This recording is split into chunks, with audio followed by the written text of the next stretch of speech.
better or you're getting worse. You're not staying the same. As we talk about mental toughness nowadays, it's like the biggest crave.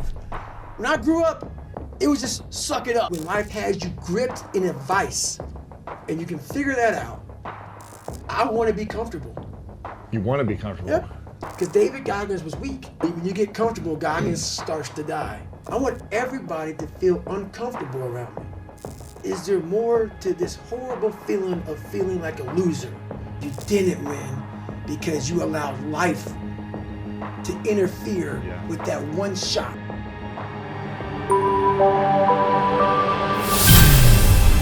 This is called the three truths. I ask this question to everyone at the end. It's called three truths. Imagine it is your last day, and you get to pick the day whenever you want. You get to live as long as you want. You pick the day, but it's time for your body to go, right? You've created everything you want to create. You've been at 99th percentile of potential for as long as you can live. You've done it all. You've checked off the list that everything that God says that you were supposed to do, it's happened. Right. Written the books, done everything you want to do, done.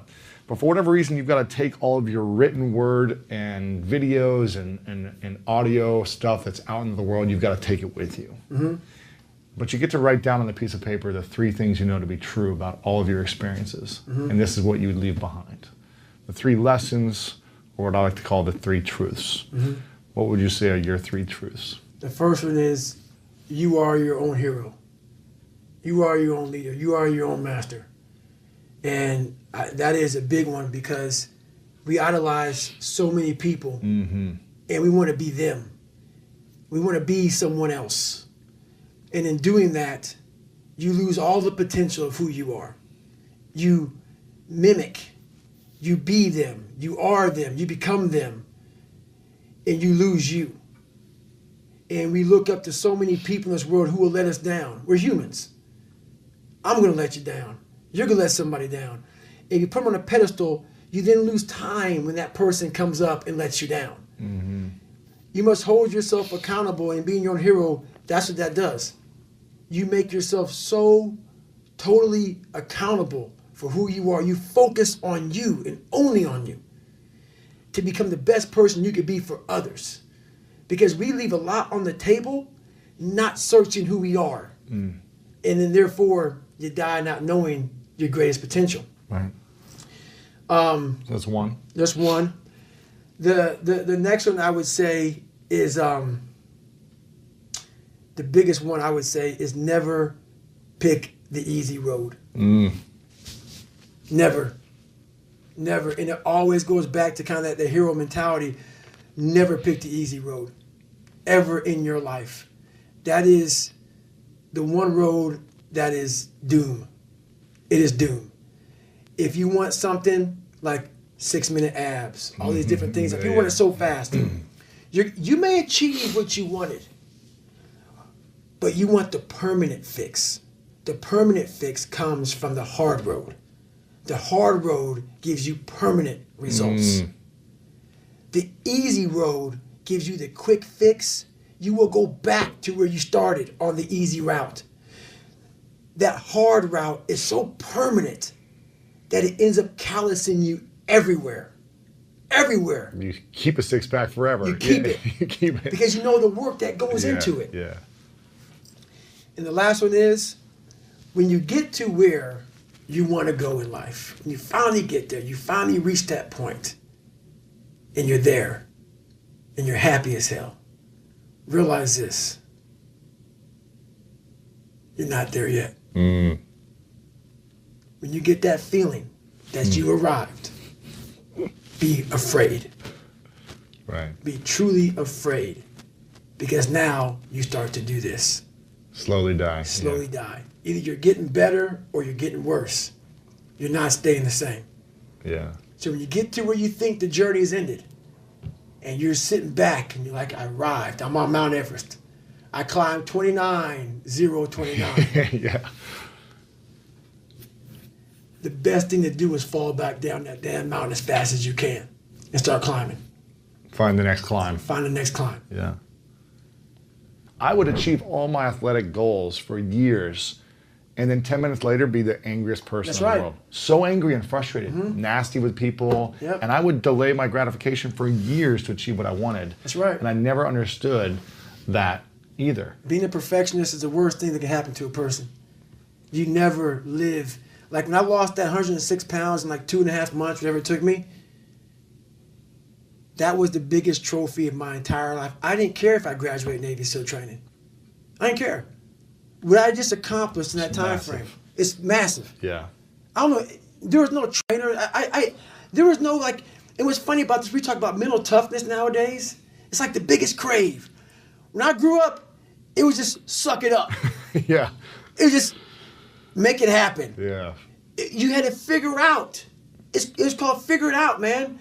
And all these nuggets that I gained along the way, that's what it was about. It wasn't about the trident. It wasn't about all those daggone medals. It wasn't about any of that. And that's why I hate even talking about being a SEAL, you know? I mention stories. People, why don't you talk about it didn't define me? The journey getting there was harder than going through it. Yeah. You know? So that's the whole thing about life, man. It's that journey that makes you who you are. Yeah. And as opposed to focusing on did I win or not, Right. what did I gain from the last 12 years? Right. And Exactly. so when you finish now, what do you think about? How long do you reflect back on the effort it took to accomplish that race or A long time. was days, A long time. Weeks, years. You'll years. reflect on it. I reflect back now. There's times now where I will reflect back on my first 100-mile race. Still today. Still today.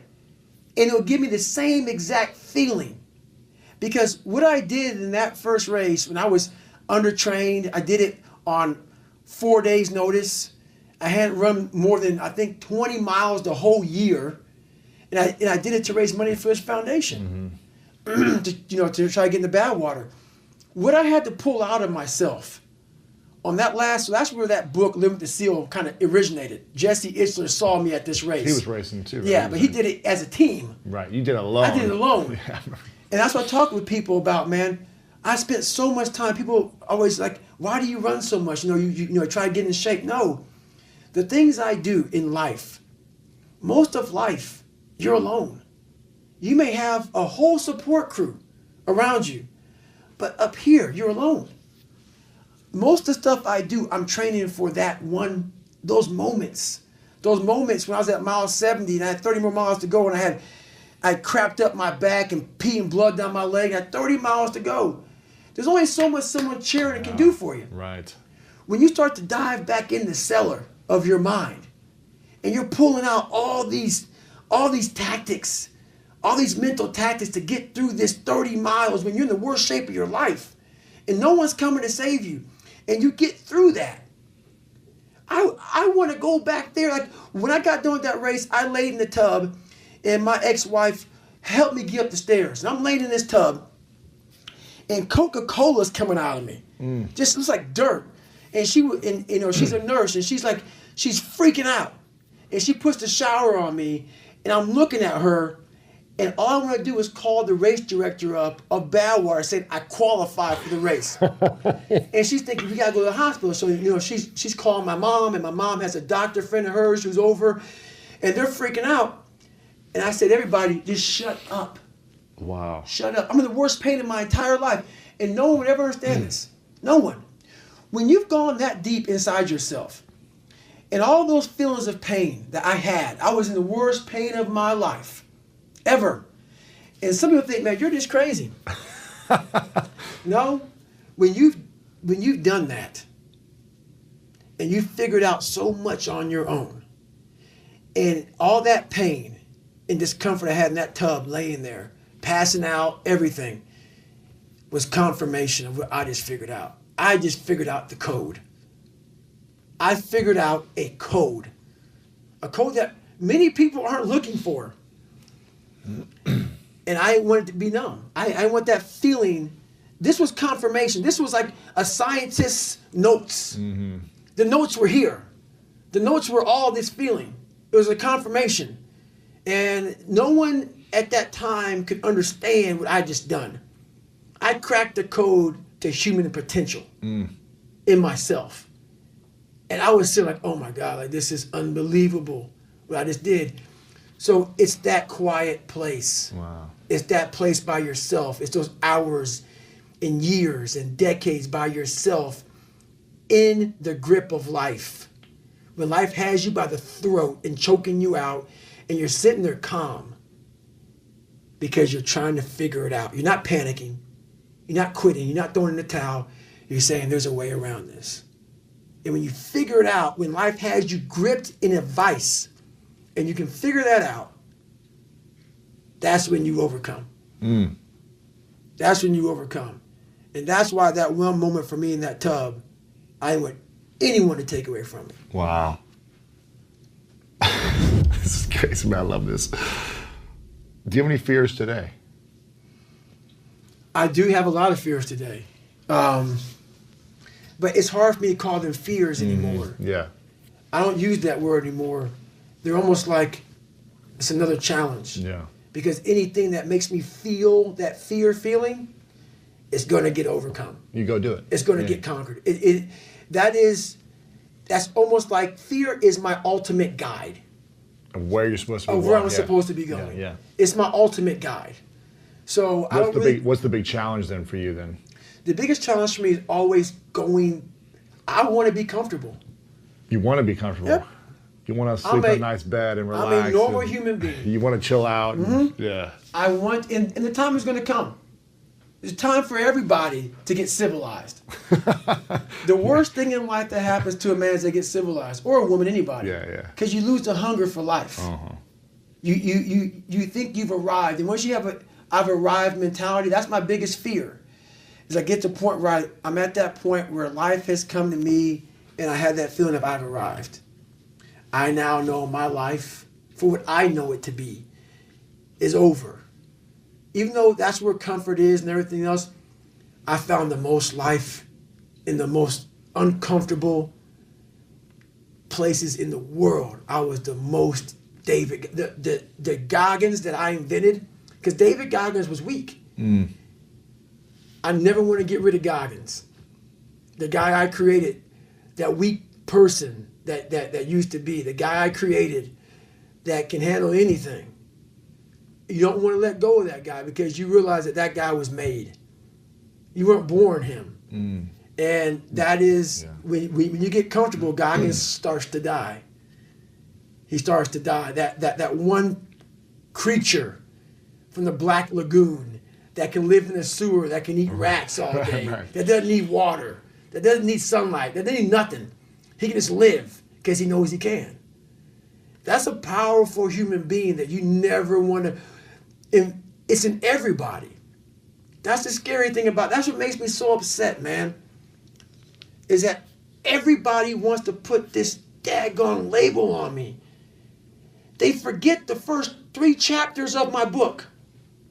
They forget how this started. A lot of times it takes someone's wife dying or something like that for them to change. Yeah. Near death. Yeah, something. No, none of that. I wanted to figure out, is there more to this horrible feeling of feeling like a loser? Can I change this? And once you figure out I have the ability, not through your mom or your dad or through a special school, through you. You have the ability to change this. That's what makes it so mad. Once people put this title on me, you now give yourself a get out of jail free card and say, oh, he's just crazy, he's special, he's unique, he's this and that. You just saved yourself.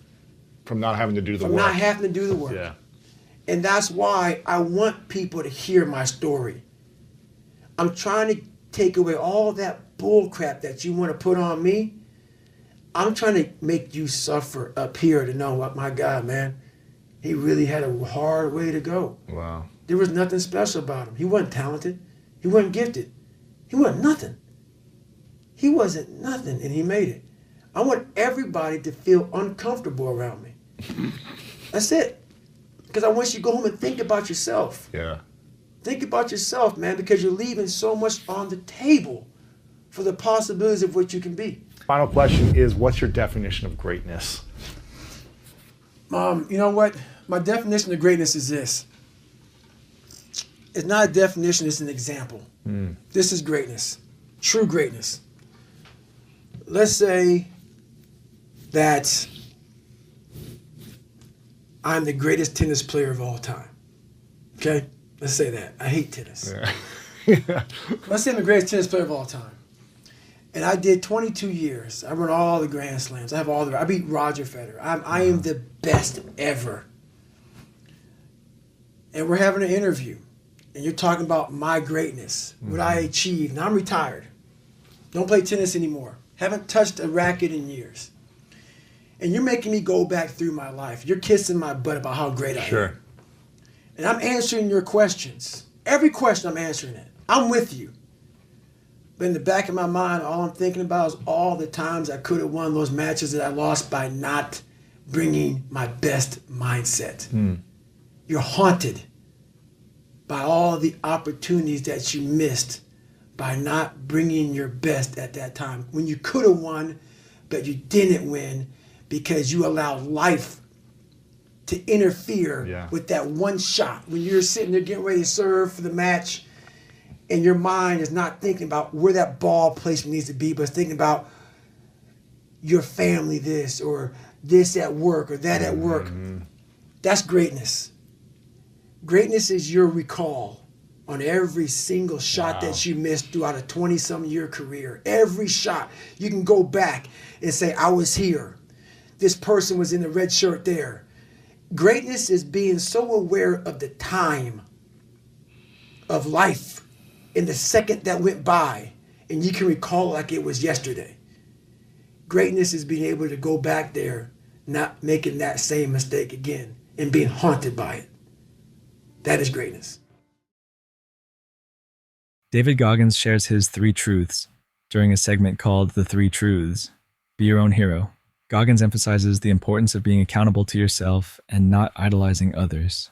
By focusing on becoming the best version of yourself, you unlock your full potential and avoid disappointment when others let you down. Never take the easy road. He advises always choosing the hard path in life because it leads to permanent, meaningful growth. The easy road may bring quick results, but the hard road instills lasting success. The journey never ends. Goggins warns against complacency when you reach your goals. He stresses the need to keep pushing forward, as true growth continues beyond any perceived finish line. If you stop striving, you begin to decline. Keep finding new challenges to climb. David Goggins reflects on his experience of pushing beyond his limits and the power of mental toughness. He discusses how being a perfectionist can prevent true living and emphasizes that the journey, rather than the achievement, defines a person. Goggins recalls losing 106 pounds in a short period as his greatest achievement, not because of the result, but because of the effort it required. He recounts his experience in his first 100-mile race, where he was undertrained and faced extreme physical pain. Despite the overwhelming difficulty, he pushed through and discovered a deeper understanding of his own mental strength and resilience. Goggins describes this breakthrough as cracking the code of human potential, a realization that can only be achieved in solitude and through intense personal struggle. This moment of profound discovery, when life is at its hardest and you overcome through mental fortitude, is what Goggins cherishes. It is not the race or the external achievement that matters to him, but the inner transformation and strength gained from enduring and pushing through pain on his own. David Goggins reflects on a pivotal moment of extreme pain and mental endurance, describing how he pushed beyond his physical and mental limits to uncover his potential. Through immense suffering during a race, he discovered what he calls the code, a deep understanding of human potential that many never explore. This realization brought him a sense of confirmation, similar to a scientist verifying their findings. Goggins emphasizes that overcoming intense challenges requires confronting fear and discomfort rather than avoiding them. He warns against becoming complacent and civilized, as this leads to losing the hunger for life and growth. He credits his transformation to hard work and mental resilience, not any inherent talent, and expresses frustration with those who dismiss his achievements as exceptional or unattainable. His goal is to inspire others to push themselves and realize their own untapped potential, challenging people to break free from limiting beliefs and excuses.